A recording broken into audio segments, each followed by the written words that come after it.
আমরা বন্ধুরা মিলে আজকে একটু বেড়াতে গিয়েছিলাম। আসলে অনেক দিন থেকেই প্ল্যানটা করা হচ্ছিল, কিন্তু সাকসেসফুল আর হয়ে উঠছিল না। এর এই কাজ ওর ওই কাজ করে যেন বানচাল হয়ে যাচ্ছিল। তাই হঠাৎ আগের দিন ঠিক হলো যে আজকে যাব, আর তেমনি পরের দিন বেরিয়ে পড়লাম। সকাল থেকে বৃষ্টি হয়েই যাচ্ছে, কিন্তু না, প্ল্যান ক্যান্সেল করলে আর যে কবে হবে তার ঠিক ঠিকানা নেই। সেই জন্যে সিতারে জামিন পার দেখতে গেছিলাম। ফিল্মটি পার্সোনালি আমার বেশ ভালো লেগেছে, জানেন তো। চলুন একটি পপকর্ন নিই, পপকর্ন নিয়ে যাই সিনেমাটা দেখি। কোক আর পপকর্নের কম্বো ছিল, কিন্তু কোক যেহেতু খাওয়া বারণ, সেই জন্য কোক আর নিলাম না, পপকর্নটিই নিয়েছিলাম। 12:25 শো ছিল, কিন্তু শুরু হতে হতে 12:50 বেজেছিল। তাই নির্ধারিত যে সময়টা শেষ হওয়ার তার থেকে একটু বেশিই সময় লেগেছিল। সিনেমাটি শেষ করে আমরা 3 জন গেছিলাম স্মার্ট বাজারে একটু শপিং করতে।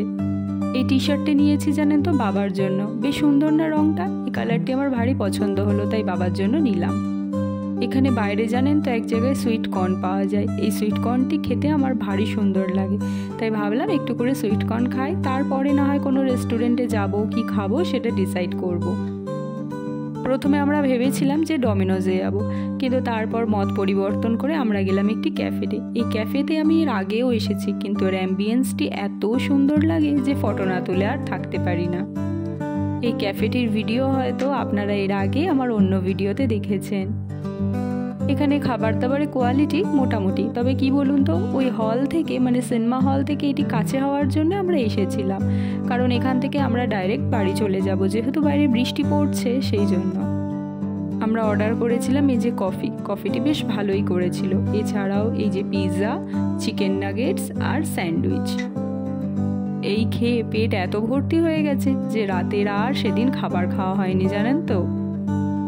লাস্টে একটু কোক অর্ডার করা হয়েছিল, কারণ আর পারা যাচ্ছিল না। এই দিনটি আমাদের দারুণভাবে সেদিন কেটেছিল, হাসি ঠাট্টা মজায়। আজ তাহলে আসি, আবার পরে দেখা হবে অন্য একটি ব্লগে।